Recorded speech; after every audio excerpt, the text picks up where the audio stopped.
नमो भगवते वासुदेवाय। ओम नमो भगवते वासुदेवाय। ओम नमो भगवते वासुदेवाय। ओम नमो भगवते भगवते वासुदेवाय। ओम नमो भगवते वासुदेवाय। ओम नमो ओम नमो भगवते भगवते वासुदेवाय। वासुदेवाय।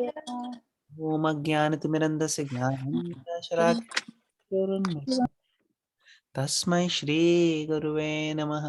जय श्री कृष्ण चैतन्य प्रभु नित्यानंद श्री अद्वैत गदाधर शिवासादि गौर भक्तवृंद। हरे कृष्णा कृष्णा कृष्णा हरे हरे, हरे राम राम राम हरे हरे। मुखं करोति वाचालं पंगुं लंघयते गिरिं यत्कृपातमहं वन्दे श्रीगुरुदीनतारिणं परमानंद माधवं श्री चैतन्य ईश्वरम्। हरे कृष्णा। 9th चैप्टर श्लोक 27 काफी इंपॉर्टेंट श्लोक है ये। यत् करोषि यदश्नासि, यत् करोषि यदश्नासि यज्जुहोसि ददास्यत्, यज्जुहोसि ददासि यत् यत् तपस्यसि कौन्तेय, तपस्यसि कौन्तेय, यत् तपस्यसि कौन्तेय तत् कुरुष्व मदर्पणम्, तत् कुरुष्व। यत् तत्कुरुष मदर्पणम्। ओके, ट्रांसलेशन कौन पढ़ेगा? हरे कृष्णा। हाँ Yeah. हरे कृष्णा। आप पढ़ लीजिए Rashika. Thank you. Translation: whatever you do, whatever you eat, whatever you offer or give away, and whatever austerities you perform, do that, O son of Kunti, as an offering to me. Hare Krishna. हरे कृष्णा। तो पिछले श्लोक में भगवान ने क्या बोला था? किसी को याद है क्या बोला था पिछले श्लोक में भगवान ने? प्रभु जी बोला था कि प्यार से जो है पत्रम पुष्पम फलम तोयम या वाटर कुछ भी आप मुझे चढ़ा सकते हो, but it should have love and devotion.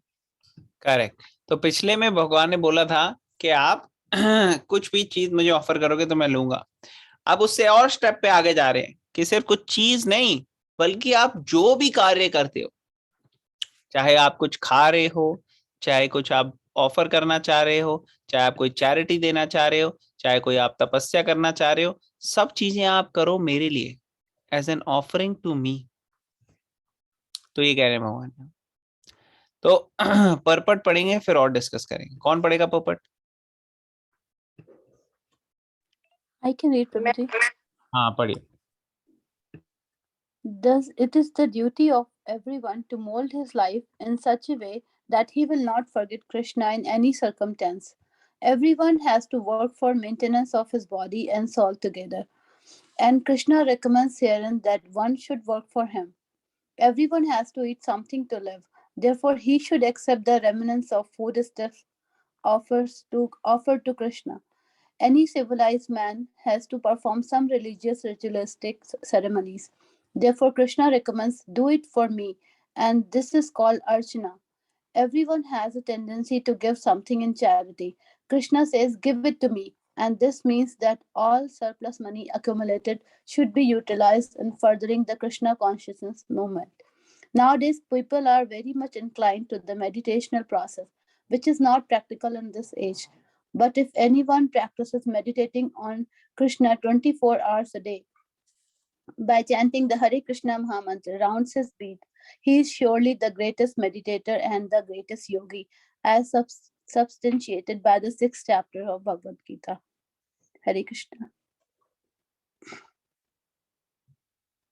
Hare Krishna. Thank you माता जी फॉर रीडिंग। तो यहाँ पे बताया जा रहा है कि सबका कर्तव्य क्या है, सबकी ड्यूटी क्या है यहाँ पे। Thus, it is the duty of everyone to mold his life in such a way that he will not forget Krishna in any circumstance. कोई भी सिचुएशन आ जाए, कृष्णा को हम ना भूलें। इस तरीके से हमने अपनी लाइफ को क्या कहते हैं, प्लान करना चाहिए कि आगे हमारी लाइफ ऐसी हो, आने वाले दिनों में, महीनों में, सालों में, कि कैसे हम कृष्णा को हमेशा याद रखें और भूलें ना कभी। Everyone has to work for the maintenance of the body and the soul together, and Krishna recommends herein that one should work for him. तो अगर सबको काम तो करना ही पड़ता है, पूरे दिन हम काम करते हैं, या ऑफिस में करेंगे या स्कूल में करेंगे या घर में करेंगे, कहीं ना कहीं हम कोई ना कोई काम में लगे रहते हैं। तो आपको जो काम करना है वो भगवान के लिए करो, what ever you do work, वो भगवान के लिए करो। और खाने के बिना तो चल नहीं सकता हमारा शरीर बहुत ज्यादा देर, ज्यादा से ज्यादा कितनी देर हम रुक सकते हैं खाने से, 1 दिन 2 दिन, वो भी बड़ी मुश्किल से। हमें तो मल्टीपल टाइम्स एक दिन में खाना है। तो आप खाओ, कोई मना नहीं है, भगवान को ऑफर करो और खाओ। और चैरिटी भी देने का बहुत सारे लोग हैं, उनको लगता है कि नहीं हमें बाकियों के लिए भी कुछ करना चाहिए, तो चैरिटी भगवान के सेवा के लिए आप दो।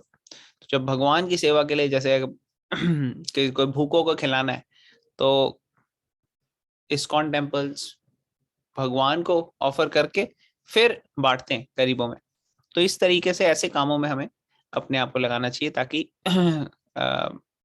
जनता की भलाई जो है वो कृष्णा कॉन्शियस तरीके से। तो यहाँ पे भगवान सब कुछ क्या कहते हैं एक्सप्लेन कर रहे हैं हमें, और प्रभुपाद फर्दर उसको एलैबोरेट कर रहे हैं कि सभ्य सोसाइटी में सभ्य लोग जो होते हैं वो कोई ना कोई रिलीजन या रिचुअल्स को फॉलो करते हैं, परफॉर्मेंस करते हैं, और वो किसके लिए करो, आप कृष्णा के लिए करो। दिस इज कॉल्ड अर्चना।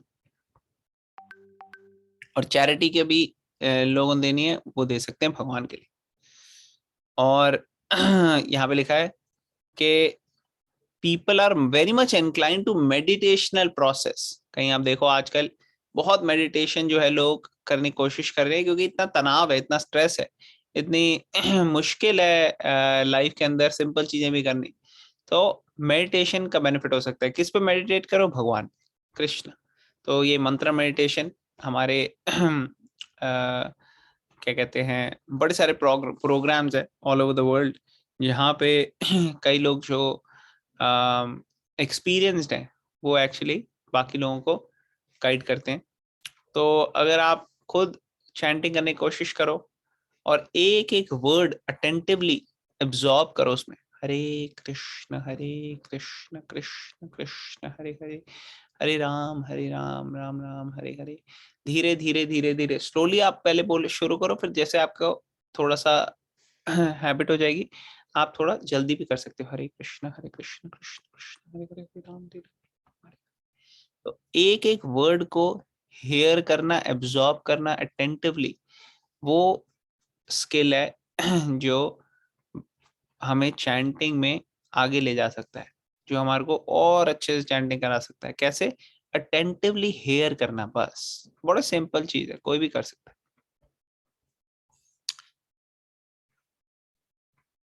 तो ये ग्रेटेस्ट मेडिटेटर या ग्रेटेस्ट योगी जो है, जो 6 चैप्टर के लास्ट श्लोक में बताया था, वो भी यही है कि योगी नाम अपि सर्वेशाम मद्गतेन अंतरात्मा। याद है आप लोगों को 6 चैप्टर पढ़ा था बचपन में एक बारी, अभी तो 9th पे आ गए, तो 6 को भूलना नहीं है, उसका लास्ट श्लोक है। ओके, किसी का कोई क्वेश्चन अभी तक इस श्लोक में 27 9.27 में किसी का कोई क्वेश्चन है? ऑलराइट, आगे चलेंगे हम।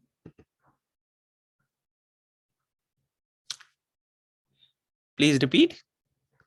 शुभाशुभ फलैरेवं, शुभाशुभ फले एवं मोक्ष्यसे कर्म बंधनै, मोक्षसे कर्मबन्धने संन्यास योग युक्तात्मा, संन्यास योग युक्तात्मा तो मामुपैष्यसि। विमुक्तो मामुपैष्यसि। मामुपैष्यसि। ओके, कौन पढ़ेगा translation? I can read Prabhuji. हाँ जी। Translation by His Divine Grace Bhaktivedanta Swami Srila Prabhupada ki jai. In this way, you will be freed from bondage to work and its auspicious and inauspicious results. With your mind fixed on me in the principle of renunciation, you will be liberated and come to me. Hare Krishna. हरे कृष्णा। तो ये तरीका है, ये माध्यम है जिससे हम कर्म बंधन से मुक्त हो सकेंगे, फ्री बॉन्डेज, वर्क की बॉन्डेज में नहीं रहेंगे हम। हमें ये सोचना नहीं पड़ेगा कि क्या ऑस्पिशियस है क्या नहीं है ऑस्पिशियस, क्योंकि अब आप सब कुछ भगवान के लिए कर रहे हो तो सभी चीज पड़ी परफेक्ट। तो हम आगे पढ़ेंगे फिर डिस्कस करेंगे। कौन पढ़ेगा पोपट? माता जी I आपका। can yes, Prabhuji. One who acts in Krishna consciousness under superior direction is called Yukta. The technical term is Yukta Vairagya. This is further explained by Rupa Goswami as follows. Anasakya Vishayan Yatharham Upyunjata Nirbadha Krishna Sambandhe Yuktam Vairagyam Uchyate. Rupa Goswami says that as long as we are in this material world, we have to act. We cannot cease acting. Therefore, if actions are performed and fruits are given to Krishna, then this is called Yukta Vairagya. Actually situated in renunciation, such activities clear the mirror of mind. And as the actor gradually makes progress in spiritual realization, he becomes completely surrendered to the Supreme Personality of Godhead. Therefore, at the end, he becomes liberated. And this liberation is also specified. By the liberation, he does not become one with the Brahma Jyoti, but rather enters into the planet of the Supreme Lord. It is clearly mentioned here, Mam Upeshyasi. He comes to me, back home, back to God. There are 5 different stages of liberation, and here it is specified that the devotee who has always lived the lifetime here under the direction of the Supreme Lord, as stated, he has evolved to the point where he can, after quitting this body, go back to Godhead and engage directly in the association of the Supreme Lord. Hare Krishna. हरे कृष्णा माता जी, thank you very much. तो यहाँ पे पर्पट में क्या बताया जा रहा है? यहाँ पे बताया जा रहा है युक्त वैराग्य। युक्त वैराग्य क्या क्या मतलब होता है? कोई बता सकते हैं युक्त वैराग्य क्या क्या मतलब होता है?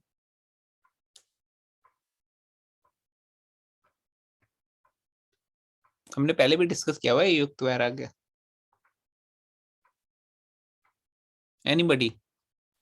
Prabhuji, complete renunciation okay. or Yukt Vairagya. और कोई बता सकता है?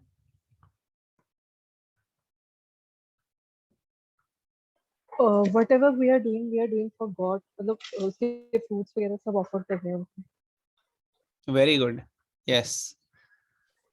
तो वैराग्य मतलब होता है कि किसी चीज को से अटैच नहीं होना। पूर्ण वैराग्य, जब किसी भी चीज से हम अटैच नहीं है, पूरी तरह से वैरागी कहते हैं ना, वैरागी है भाई, सन्यासी घूम रहे हैं बाहर, कोई नहीं है उनका, कुछ नहीं है। लेकिन हाईएस्ट लेवल का वैराग्य क्या है? ये नहीं कि आप सब कुछ छोड़ दो, बल्कि आप सारी चीजें जो भी भगवान के सेवा में हो इस्तेमाल होने लायक हैं, उनको एक्सेप्ट करके भगवान की सेवा में लगाओ, और जो चीजें भगवान की सेवा में नहीं लग सकती, उन चीजों को से दूर रहो आप। तो ये हाईएस्ट लेवल का वैराग्य है, क्योंकि बहुत सारी चीजें इस दुनिया में जो भगवान की सेवा में लगाई जा सकती हैं, बहुत सारी, इफ नॉट ऑल। तो ऐसी चीजें, जैसे मान लो कोई कहेगा नहीं मैं वैरागी हूं, मुझे गाड़ी नहीं, बिल्कुल भी गाड़ी नहीं चाहिए, गाड़ी में बैठना नहीं है, कुछ नहीं। लेकिन कोई दूसरा व्यक्ति कहेगा नहीं, इस गाड़ी को हम यूज करेंगे भगवान की सेवा में। तो कैसे भगवान की सेवा में? भगवान और भक्तों को जो भगवत गीता की टीचिंग स्प्रेड कर रहे हैं, जो एजुकेट कर रहे हैं लोगों को, जो भगवान की सेवा में लगे हुए हैं, उनका क्या कहते हैं, काम अच्छे से चले, इसके लिए हम गाड़ी का इस्तेमाल कर सकते हैं। जैसे मंदिर की गाड़ियां होती हैं, तो मंदिर में सेवा करने के लिए, तो वो हो गया युक्त वैराग्य। तो इसी तरीके से हम देखें अपनी लाइफ में, तो सारी चीजें हम जो हैं वो भगवान की सेवा में इस्तेमाल करने के लिए अगर लेते हैं और उसको भगवान की चीज इस सेवा में ही इस्तेमाल करते हैं, तो वो हो जाता है हाईएस्ट लेवल का वैराग्य, जिसको कहते हैं युक्त वैराग्य। तो कुछ छोड़ना नहीं है, बल्कि कृष्ण से सब कुछ जोड़ना है। तो ये है, कैसे हम जोड़ते हैं उसकी हमें ट्रेनिंग लेनी है। तो रूप गोस्वामी एक बहुत बड़े महान आचार्य हुए, जिन्होंने बुक के किताब लिखी, ग्रंथ भक्ति रसामृत सिंधु। तो इसमें बहुत सारे वेद उपनिषद इन सब में से लेके उन्होंने ये ग्रंथ लिखी 500 साल पहले, और उसमें से ये श्लोक है, अनासक्तस्य विषयान यथारम उपयुञ्जता निर्बंध कृष्ण संबंधे युक्तम वैराग्यम उच्यते। तो युक्त वैराग्य वो हाईएस्ट लेवल का वैराग्य है। तो उसमें क्या बोल रहे हैं, जब तक हम मटेरियल वर्ल्ड में हैं तब तक हमें कोई ना कोई कार्य तो करना ही है। ऐसा तो नहीं है कि हम वी कैन सीज एक्टिंग, हम कोई कार्य करे बगैर रहें। अगर हम कहीं बैठे रहें तो वो भी एक कार्य है, क्योंकि बैठ रहे हो आप, सांस ले रहे हो, सब कुछ कर रहे हो, तो माइंड एक्टिव है आपका, तो you are acting either in physical realm और इन मेंटल रेल्म। क्या कह रहे हैं, अगर कोई कार्य किया जाए, action is performed and fruits are given to Krishna, then that is called yukta vairagya. तो ये कार्य होता है युक्त वैराग्य।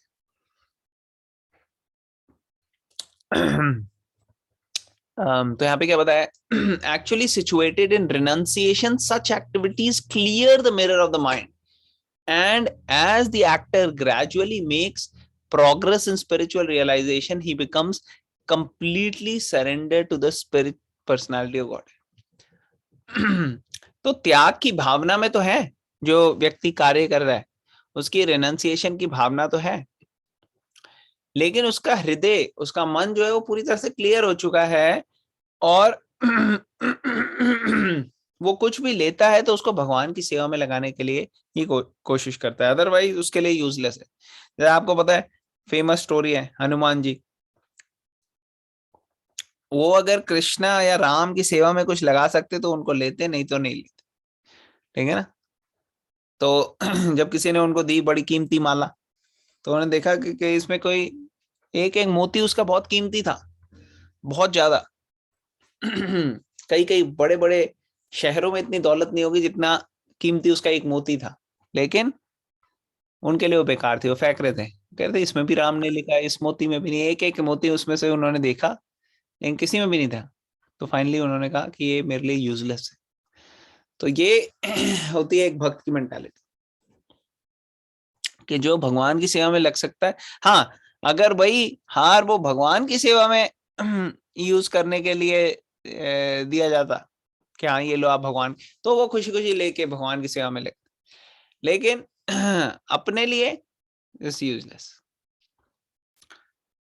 तो यहाँ पे लिखा है कि और आजकल एक्चुअली लोग उल्टा करते हैं, कोई मंदिर बना रहा है भगवान के लिए तो कहते हैं अरे क्या जरूरत है मंदिर इतना सुंदर बनाने की, इतना सब पैसे लगा के, या क्या जरूरत है ये भगवान के लिए इतना अच्छा श्रृंगार डेकोरेट करने की। भाई तुम अपना घर अच्छा बनाते हो, तब तुम नहीं कहते कि भाई क्या जरूरत है, मैं सिंपल से घर में रह लेता हूँ छोटे, तुम्हें अपना मैंशन बनाना है। कई बार ये भी लोग कहते हैं अरे गरीब को खिलाने के लिए यूज कर लो, तुम क्या इतना बड़ा मंदिर बना रहे हो। लेकिन वो कभी ये नहीं करते कि अपना पैसा जो है वो गरीब के लिए यूज कर ले, इतना बड़ा मैंशन क्यों बना रहे हो अपने लिए, या अपने बॉडी को डेकोरेट करते हैं अलग अलग ज्वेल से, इतने सारे ऑर्नामेंट्स खरीदते हैं, तब वो नहीं सोचते कि अरे भूखे को हम खाना खिला देते हैं, क्या जरूरत है हमें इतना खर्चा करने के लिए। लेकिन जब कोई भगवान की सेवा में लगता है तो ऐसे तर्क आ जाते हैं। हालांकि अगर आप देखो सारे रिलीजन्स में जो है एक वर्शिप की प्लेस की नीड है, लेकिन कोई क्वेश्चन नहीं करता। अमेरिका में कोई क्वेश्चन नहीं करता कि क्या जरूरत है चर्च की, या कोई मॉस्क अगर बना रहा है पूरे वर्ल्ड में, किसी की हिम्मत नहीं हो गएगा कि क्या जरूरत है मॉस्क की, मस्जिद की। लेकिन जो लोग हिंदू हैं या कहीं ना कहीं उनका नाम ऐसा लगता है कि वो वैदिक कल्चर से जुड़ा हुआ हिंदू है, उन लोगों को इंपॉर्टेंस नहीं पता मंदिर की। वो कहते क्या जरूरत है, और वो भी किसी और को नहीं कह सकते, वो चर्च को या मॉस्क को कहने की हिम्मत नहीं उनकी। वो कहेंगे किसको, वो हिंदुओं को ही कहेंगे। और एक तरीके से ये ठीक है भी, क्योंकि हमने बहुत अच्छे से अपने जो मंदिर, जो कि एक्चुअली ट्रेनिंग प्लेसेस होती थी पहले के टाइम में, जो मंदिर होते थे वहां पे ट्रेनिंग होती थी। अभी भी आप जाओ, उडुपी कृष्णा टेम्पल है साउथ इंडिया में, वहां पे आप देखोगे वहां बच्चों की ट्रेनिंग होती है, उन्हें सिखाया जाता है शास्त्रों का ज्ञान और ये सब। गुरुकुल होते हैं उससे जुड़े हुए। तो पहले ऐसा होता था लेकिन फिर धीरे धीरे ये जो इन्फ्लुएंस हुआ मुगल्स का, उन्होंने बहुत सारे टेम्पल डिस्ट्रॉय किए, और जो क्रिश्चियंस आए उन्होंने बहुत सारे लोगों की मेंटालिटी डिस्ट्रॉय कर दी, ब्रेन वॉश कर दिया। तो अभी स्थिति ऐसी है कि ज्यादातर मंदिर जो है वहां पे सिर्फ लोग जाके थोड़ा अगरबत्ती, थोड़ा चढ़ा देते हैं, नारियल, ये सब करके बस आ जाते हैं और कहते हैं ये लिस्ट है भगवान, ये पूरी हो जानी चाहिए हमारी, ये सारी इच्छाएं हैं, नेक्स्ट टाइम तक हो जाए पूरी, नहीं तो थोड़ी टाइम देख लो आप जैसे भी है मगर कर लेना। तो अगर वो कर देंगे फिर दोबारा से आएंगे, नहीं तो हम कहीं और जाएंगे, सुपरमार्केट ऑफ गॉड में हम ढूंढेंगे कौन सा गॉड है, नहीं तो हम कहीं जीसस और अल्लाह के पास चले जाएंगे अगर आप नहीं दोगे तो ये हो रहा है आजकल। तो ये बहुत ही इंफीरियर लेवल का फेथ है, बहुत इंफीरियर, जो बिजनेस मेंटालिटी से आया हुआ है कि भाई हम आए हैं तो हमारे को ये मिलना चाहिए, या हम ये व्रत कर रहे हैं या ये हम आपके लिए कर रहे हैं तो इसका हमें नतीजा मिलना चाहिए। तो रावण ने भी तो ऐसे ही किया था, ये रावण की मेंटालिटी है। उसने भी जो है तपस्या की, या हिरण्यकश्यप ने भी तपस्या की, और जब शिव जी या ब्रह्मा जी जिनसे भी वो प्रार्थना कर रहे थे वो आए, तो तब उन्होंने मांगा अपना कि देखो ये मैंने किया और ये मेरे को दे दो। तो ये इससे कोई स्पिरिचुअल नहीं हो जाता। अगर हम मंदिर जा रहे हैं भगवान से मत्था टेक कर और अपनी लिस्ट पकड़ा रहे हैं कि ये चीजें हो जाएं, तो हम ये नहीं कह सकते कि हम में और रावण में नेसेसरली बहुत ज्यादा फर्क होगा, क्योंकि उसने भी यही किया था। लेकिन अगर हम देखें हनुमान जी को, उनकी थी सेल्फलेस सर्विस। तो अगर हनुमान जी के फॉलो करना है हमें और सेल्फलेसली भगवान को सर्व करना है, तो हम भगवान से मांगेंगे नहीं, भगवान को देखेंगे कैसे हम सेवा कर सकते हैं भगवान। तो ये फर्क है, चॉइस हमारी है।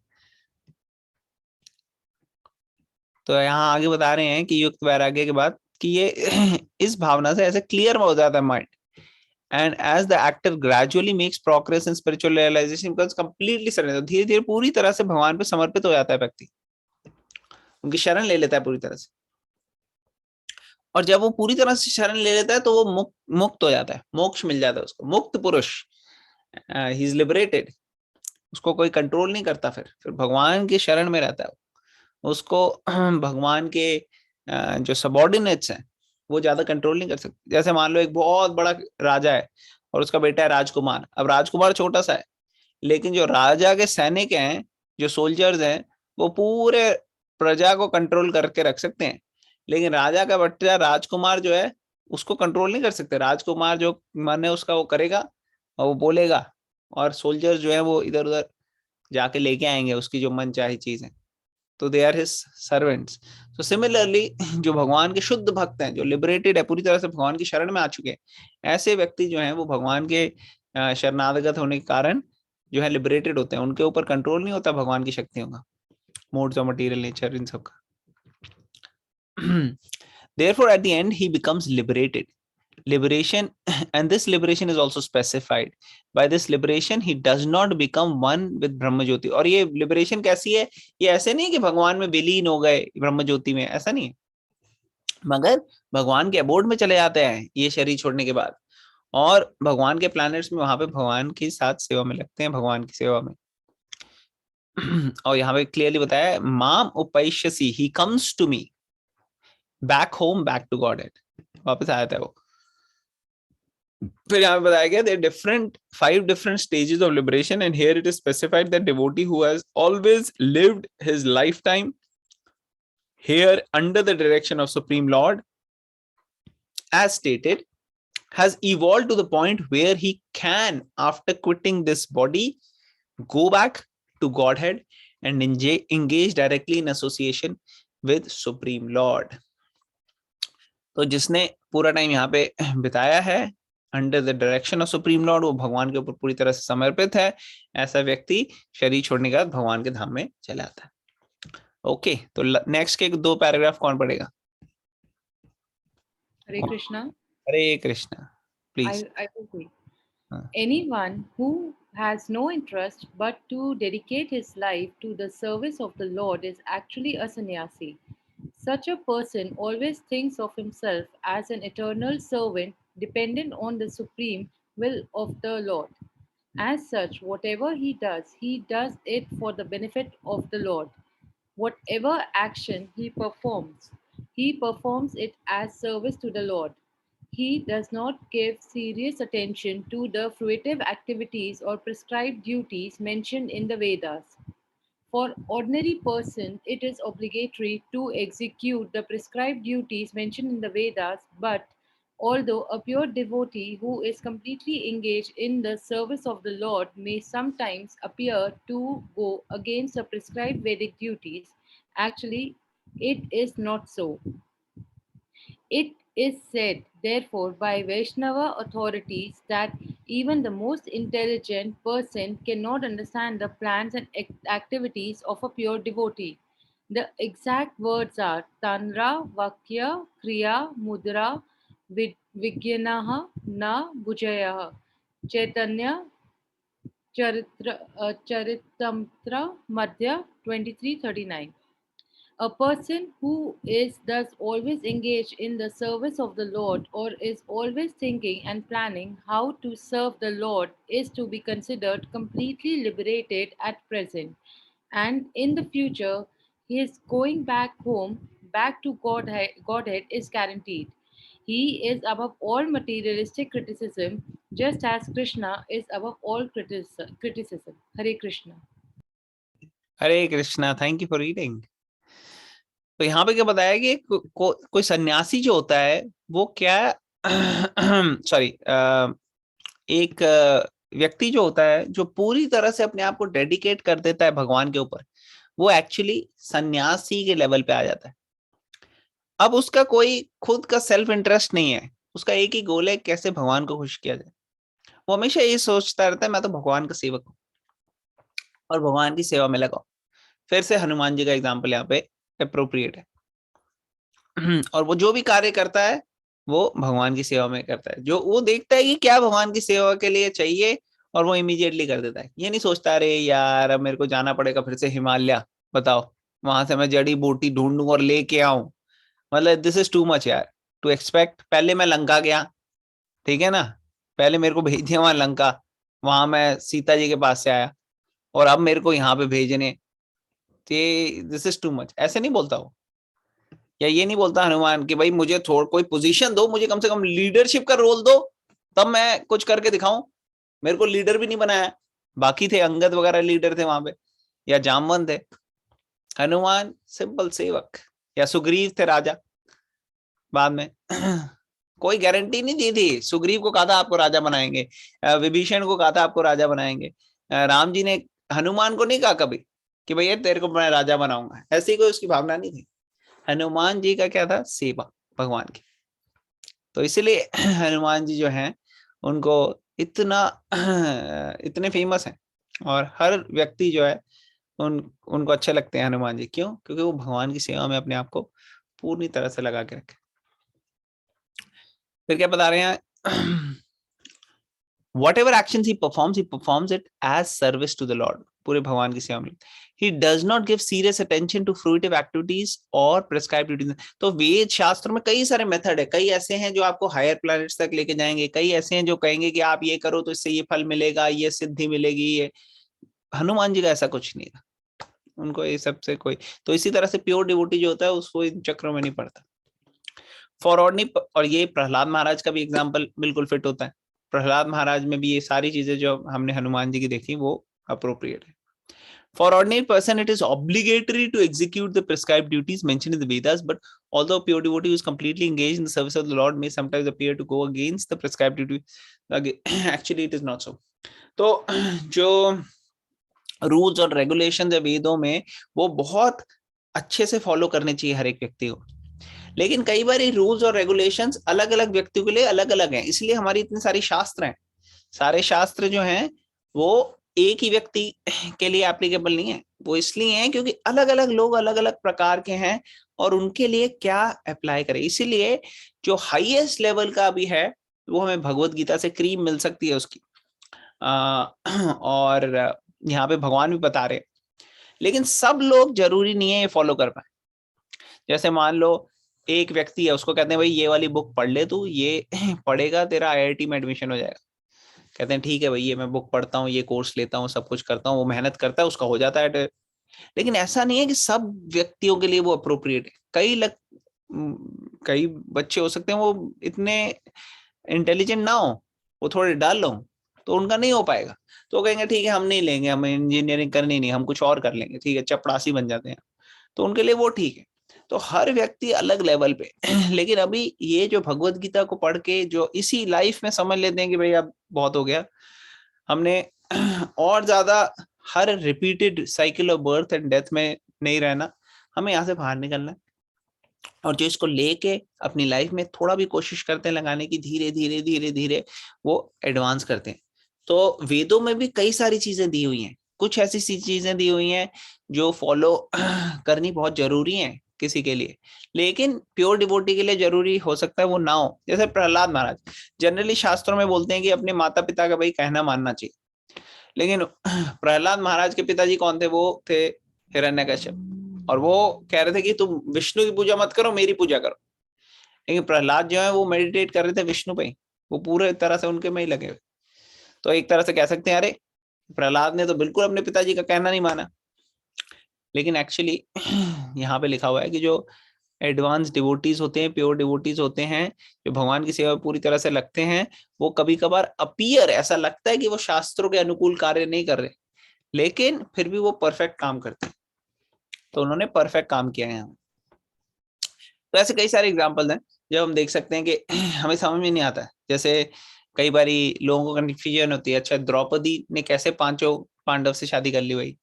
यूजुअली एक हस्बैंड एक वाइफ ऐसे होता है, ये क्या पांच का क्या सिस्टम है? तो ये अनदर एग्जाम्पल, वो प्योर डिवोटीज हैं और कभी कभार ऐसा लगता है कि वो जो कार्य कर रहे हैं वो समझ में नहीं आ रहा। तो ये वेद व्यास ने खुद इस चीज को अप्रूवल दी थी। तो यहाँ पे शास्त्रों से कोट भी किया हुआ है कि तांड्र वाक्य क्रिया मुद्रा वीके ना बुझाए, कि जो प्योर लेवल पे है, जो हाईएस्ट लेवल पे है, प्रेम भक्ति के लेवल पे, ऐसे व्यक्तियों के कार्य कई बार हमें समझ में नहीं आते। फिर क्या लिखा है? Person who is always engage in service of the lord is always thinking and planning how to serve the lord to be considered completely liberated at present and in future going back to home, back to word. तो जो भी व्यक्ति भगवान की सेवा में पूरी तरह से लगा है, अपने 24 घंटे भगवान की सेवा में ही सोच रहा है और उसी के लिए कार्य कर रहा है, ऐसा व्यक्ति जो है उसको कोई डरने का मतलब नहीं है। वो व्यक्ति अभी से मोक्ष में है, लिबरेटेड है, और ये शरीर छोड़ने के बाद वो भगवान के धाम चला जाएगा।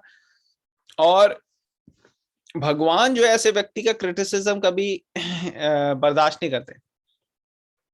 कोई भी हम व्यक्ति का इसलिए हमें कभी क्रिटिसाइज करना नहीं चाहिए, क्योंकि जो भक्त हैं वो भगवान की सेवा में लगे हुए, इसलिए भगवान को बुरा लगता है अगर हम किसी के बारे में बुरा कहें, किसी भक्त के बारे में।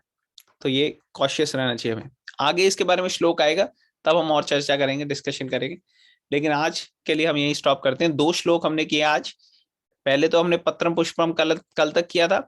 आज हमने किया कि जो भी कार्य आप करते हो भगवान की सेवा में करना है। यत करोषि यदश्नासि यत जुहोसि ददासि यत तपस्यसि कौन्तेय तत् कुरुष्व मदर्पणम, कि whatever you do, whatever you eat, whatever you offer, give away, whatever austerities you perform, do that as an offering to me।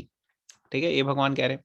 और दूसरा हमने 9.28 करा, जिसमें भगवान कह रहे हैं कि आप ये अगर प्रोसेस फॉलो करोगे तो फुल पूरा बॉन्डेज से मुक्त हो जाओगे आप। और फिर कुछ ऐसी सोच की जरूरत नहीं है कि क्या ऑस्पिशियस है क्या नहीं है, ऑस्पिशियस क्या अच्छा है क्या नहीं। फिर आप पूरी तरह से भगवान की सेवा में लगे हो तो सारी चीजें अच्छी होंगी। और आपका माइंड जो है वो भगवान के ऊपर फिक्स होना चाहिए, और इस कॉन्शियसनेस में आप लिबरेटेड होगे और आप मेरे पास आओगे जब ये शरीर छोड़ दोगे। तो ये 2 श्लोक किए हमने, आगे हम करेंगे बाद में। 2.29 we'll do later। किसी का कोई क्वेश्चन कमेंट कोई पॉइंट है अभी तो हम डिस्कस कर सकते हैं। Any questions? मुझे एक कुछ पूछना था, not relevant to these chapters, but Prabhu ji अगर कोई मतलब अगर ऐसा हो कि जैसे पहले के टाइम में हम देखते थे कि जितने भी ऋषि मुनि होते थे, कई बार वो मतलब ऐसे थोड़ा सा भी गुस्सा आता था तो वो लोग जो है वो जल्दी से श्राप दे देते थे, है ना। तो किसी का क्वेश्चन था ये ऐसे कि कितना गुस्सा करते थे पहले, अब तो इतना नहीं होता। वो तो पहले छोटी छोटी बातों पे इतना श्राप दे देते थे, पूरा पूरे बहुत बहुत सालों के श्राप दे देते थे। तो इससे क्या सीखने को मिलता है? तो प्रभु जी इसको थोड़ा सा। कौन कह रहा था अभी इतना गुस्सा नहीं होता? मतलब कहते कि अभी तो गुस्सा तो होता है लेकिन नॉर्मली में, पर पहले तो जितने भी ऋषि मुनि होते थे वो तो हर ही बात पे श्राप दे देते थे। जैसे अहिल्या जी को दे दिया, किसी को भी दे दिया, बहुत जल्दी श्राप देते थे, बहुत ही जल्दी गुस्सा कर देते थे। तो प्रभु जी इसको कैसे समझाया जाए? कोई एग्जाम्पल है इसका समझाने का? हाँ, ये बहुत अच्छा क्वेश्चन है। तो क्वेश्चन ये है कि पहले के टाइम में ऋषि वगैरह श्राप दे देते थे, तो ऐसा क्यों? और साथ में ये भी बोला गया कि पहले बहुत ज्यादा होता था, अभी कम होता है। एक्चुअली ऐसा लग रहा होगा कि कम होता है। जिन्होंने आपसे क्वेश्चन पूछा है, अगर उनको नोट किया जाए और उनसे पूछे कि भाई अगर आप को ये कला होती ना कि श्राप मिल जाए, आप जो बोलो वो श्राप हो जाए, जब आप गुस्सा आया, तो पता नहीं कितने श्राप दे रखे होते आपने। बहुत कम ऐसे लोग हैं जिनको गुस्सा नहीं आता एक्चुअली, बहुत कम, क्योंकि सबको आता है। लेकिन जो ऋषि मुनि हैं, अगर आप देखो, उनमें बहुत कम ऐसे हैं जो बात बात पे गुस्सा होते हैं। जैसे दुर्वासा मुनि एक एग्जाम्पल है, लेकिन ज्यादातर ऋषि ऐसे नहीं है एक्चुअली। और आपने किसका, अहिल्या का एग्जाम्पल दिया। अहिल्या अगर मान लो आज के टाइम पे होता तो उसने तो मार देना था वहीं पे, कि मैं आया और मैंने देखा कुछ और ही चल रहा है यहाँ पे, है कि नहीं। तो उसने तो सीधा गोली लेनी थी और दोनों को मार देना था, इंदिरा को भी और इसको भी, खत्म था। और दूसरी बात यह है कि कितने और एग्जाम्पल है जब गौतम ऋषि ने श्राप दिया हो। मतलब पूरी लाइफ में अगर आप देखो उनकी, तो कितने श्राप ऐसे लोगों को पता है। अहिल्या का एग्जाम्पल दे रहे हैं, तो ऐसा नहीं कह सकते हम कि बहुत ज्यादा होता था। हाँ, एक दूसरी बात यहाँ पे इंपॉर्टेंट है कि ये जो ऋषि मुनि हैं बाकी सारे, ये सब प्योर डिवोटीज की बात नहीं कर रहे हैं। प्योर डिवोटीज जो हैं वो अगर कभी श्राप देते हैं तो इसमें श्राप में भी भलाई होती है। जैसे नारद मुनि, नारद मुनि ने किसको श्राप दिया, कोई बता सकता है? कौन बताएगा? नारद मुनि ने किसको श्राप दिया था? नलग्रीवा और वो क्या नाम, जो दो वृक्ष बन गए थे, नल कुबेरा और मणिग्रीवा को दिया था ना श्राप। नल कुबेर और तो नल कुबेरा और मणिग्रीवा को श्राप देने के पीछे ये था रीजन कि नारद मुनि देख रहे थे कि अरे ये देखो अपनी जो लाइफ है इन्होंने बर्बाद कर दी, कैसे इंटॉक्सिकेशन और क्या कहते हैं ऐसे क्या कहते हैं पराई स्त्री के साथ ये संग कर रहे हैं यहाँ पे, बिल्कुल उचित नहीं है। तो इनको भगवान की कृपा देने के लिए किया उन्होंने। कैसे किया कि भगवान ऐसी जगह पेड़ बने जहां पे भगवान का उनको क्या कहते हैं संपर्क मिला। और उसी तरह से हम देखते हैं गौतम ऋषि ने भी जो है वो अहिल्या को भगवान का, राम जी का स्पर्श हुआ। तो एक्चुअली ये सारे जो एडवांस लोग हैं, ये स्थिति को देख के भगवान की कृपा हमारे ऊपर हो इसलिए कभी कभार श्राप देते हैं। लेकिन इसका मतलब ये नहीं कि सारे ऋषि मुनि जो थे वो हमेशा गुस्सा होते थे और आजकल गुस्सा बिल्कुल ठंडा हो गया। ठीक है, यहाँ वर्ल्ड वॉर चल रही है। 2 वर्ल्ड वॉर हो गई है, तीसरी होने वाली है, और लोग गुस्सा अनकंट्रोल्ड है। अनलिमिटेड लोगों के डिवोर्स हो रहे हैं, 2 लोग आपस में नहीं रह सकते। तो आज जितना गुस्सा लोगों को है एक्चुअली पहले इतना ज्यादा नहीं होता था। पहले बड़ा पीसफुल एटमॉस्फेयर होता था, मोड ऑफ गुडनेस का प्रीडोमिनेंस होता था। लेकिन कई बार अलग अलग रीजंस की वजह से, एक तो भगवान का लीला को फैसिलिटेट करना होता है, दूसरी है कि लोगों पे कृपा, भगवान की कृपा होने के लिए, और ऐसे कुछ कारणों की वजह से जो है श्राप देते थे। लेकिन इसका मतलब ये नहीं कि सारे ऋषि जो श्राप देते थे वो प्योर थे, नहीं। कई हैं जिनका अनकंट्रोल है एंगर, क्योंकि वो प्योर डिवोटी अभी बने नहीं है एक्चुअली। तो उससे भी हम सीख ले सकते हैं कि कैसे, देखो कितना मुश्किल होता है एंगर कंट्रोल करना, इतनी तपस्या करने के बाद भी कभी कभार स्लिप हो जाता है। प्रभुपाद कहते हैं कई बार रॉयल रोड्स में भी, बहुत अच्छी रोड बनी हुई है, सब कुछ सही है, गाड़ी भी परफेक्ट है, उसमें भी एक्सीडेंट हो सकता है। तो ऐसे कभी कभार होता है कि ऐसे ऋषि मुनि भी जो है वो गुस्सा हो गए, लेकिन इतनी फ्रीक्वेंटली नहीं होता जितना आजकल होता है। आजकल तो गुस्सा, आप किसी को एक चीज कह दो जो उन्होंने पसंद नहीं आई तो बस आपको गुस्से से बर्न हो जाओगे आप। तो ये है आजकल की situation. Does it make sense? Yes Prabhu ji, thank you. मुझे वो वाला एग्जाम्पल बड़ा अच्छा लगा, जैसे कि उस टाइम पे याद नहीं आया था ऐसे बोलने के लिए कि जैसे कि डिवोटीज और ऋषि भी जो होते हैं, जैसे आजकल भी होते हैं, प्योर डिवोटीज भी होते हैं, लेकिन संत महात्मा तो बहुत है, सेजेस तो बहुत मिल जाएंगे आपको, लेकिन वो डिफरेंस नहीं मेरे को उस टाइम ध्यान आया, बट आपने काफी अच्छा एग्जाम्पल दिया। Thank you Prabhu ji. Okay, और किसी का कोई क्वेश्चन? ऑल राइट, तो आई थिंक आज हम कंक्लूड करेंगे। हम 11 बारी हरे कृष्ण महामंत्र चैंट करेंगे सब लोग साथ में। ग्रंथराज भगवद गीता की जय, श्रील प्रभुपाद की